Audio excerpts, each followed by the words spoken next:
Mesdames et messieurs, bienvenue dans l'invité du jour. Avec une prévision de croissance moyenne de 5% en 2016, l'économie africaine affiche de belles performances. Une classe moyenne en plein essor en est d'ailleurs une belle illustration. Mais comment attirer davantage d'investisseurs pour maintenir et optimiser cette croissance? Pour en parler, nous recevons M. Moustapha Mouraïb. Il est le directeur du bureau du très connu cabinet Clifford Chance qui couvre toute l'Afrique du Nord et l'Afrique de l'Ouest. Il est notre invité du jour. Monsieur Mouraïb, bienvenue et merci d'avoir accepté notre invitation. Merci, c'est moi qui vous remercie. Alors, il y a quasiment un lien mécanique entre investissement et sécurité juridique. Pouvez-vous nous en dire plus?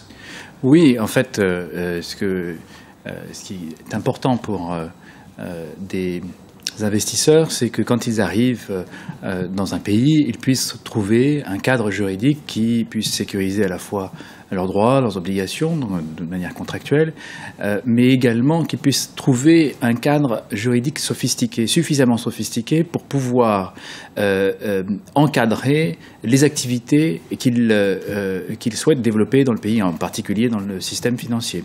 Et donc, les produits qui peuvent être offerts par des investisseurs, par des banques internationales qui viennent par exemple au Maroc ou dans d'autres pays, pour qu'elles puissent les développer, il faut qu'elles retrouvent leur marqueur, c'est-à-dire une réglementation qui corresponde aux standards internationaux. Est-ce que l'Afrique aujourd'hui, dans ses mutations, offre justement ces conditions-là?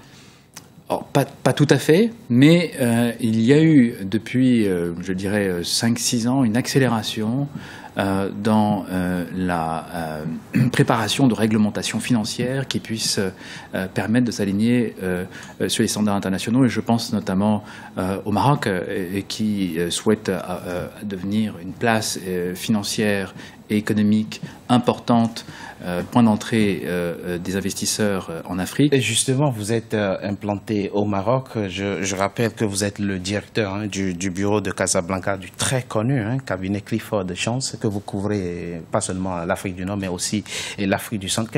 L'Afrique de l'Ouest, pardon. Quelles sont vos activités spécifiquement? Qu'est-ce que vous faites?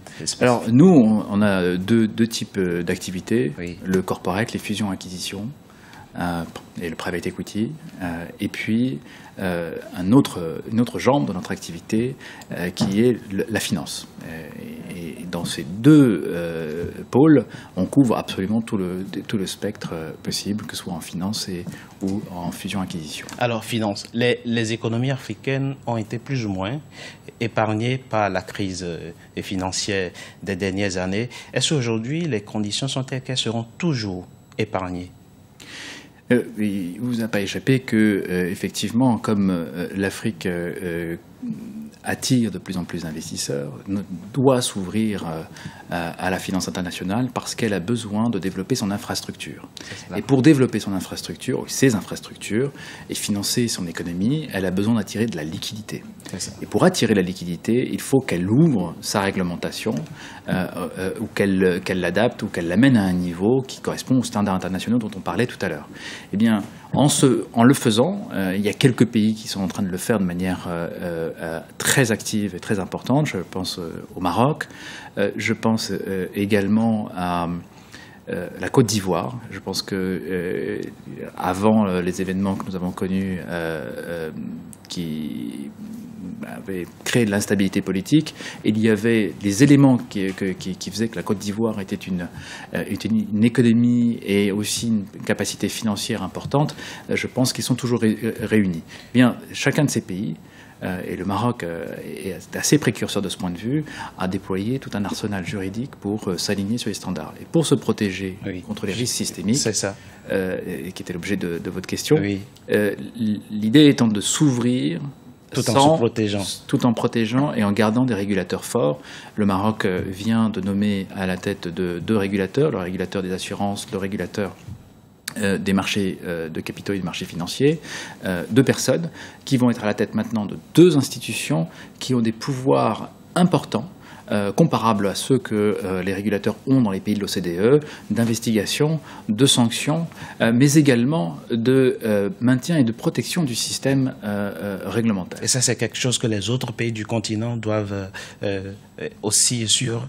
Mais écoutez, vous avez évoqué la Côte d'Ivoire, mais il y a aussi le Nigeria, le Sénégal, le Mali. Exactement. Alors aujourd'hui, la meilleure protection, c'est de ne pas s'arrimer à l'économie et à la finance internationale. Mais c'est pas possible pour les raisons que j'ai expliquées précédemment. Et donc, en s'ouvrant, chacun de ces pays doit absolument avoir cette réflexion que mène notamment le Royaume du Maroc, qui est de s'ouvrir tout en respectant quelques principes de base et en ayant des réglementations qui permettent à l'économie de se développer, à la finance de se développer, mais qui permettent aux régulateurs de contrôler le système. La crise financière de 2008 a eu lieu parce qu'il n'y avait pas suffisamment de régulation et parce que les régulateurs avaient été affaiblis année après année, notamment aux États-Unis. Vous êtes un spécialiste de la question financière. Vous intervenez justement en Afrique de l'Ouest. Une dernière question pour finir. Quelle évaluation faites-vous aujourd'hui des performances des économies africaines? Est-ce qu'elles sont aujourd'hui en situation de maintenir durablement la bonne performance que je viens d'évoquer, ou bien les risques de vulnérabilité sont grands? Oui, vous savez, je pense que tous les pays sont dans une situation qui change énormément au niveau mondial. Il n'y a pas un pays qui peut se dire, voilà, je vais être dans telle tendance ou telle croissance pendant les 15 prochaines années. Mais les fondamentaux africains sont bons. Ce ne sont pas des économies qui sont très endettées.